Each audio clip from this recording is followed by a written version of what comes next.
Hope is something, I don't really know what that word means in actually implementing it in my life. I don't know how to apply hope to my daily life.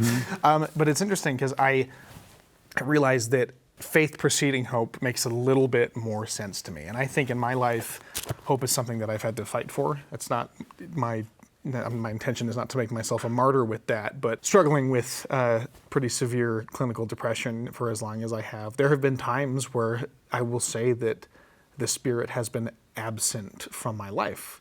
I later found out through no fault of my own, but I think sometimes hope is a difficult thing to muster when you can't even feel faith to begin with through no fault of your own.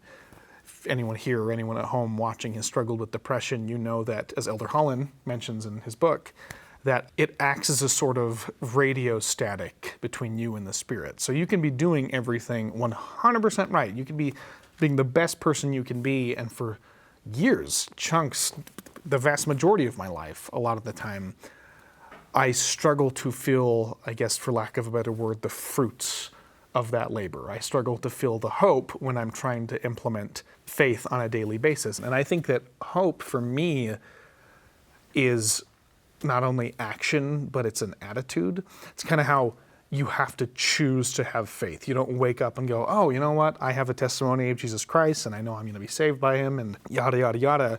I think that hope is a similar thing where you can find it in the little things. You know, it doesn't have to be, oh, here's this mountain of gold that I'm working my way towards. For me, hope is the mountains. That's where I go when I need to feel kind of rejuvenated and say, you know what? I'm going to focus myself forward. I'm not feeling these things in the way that other people may, but I can always hope that I may.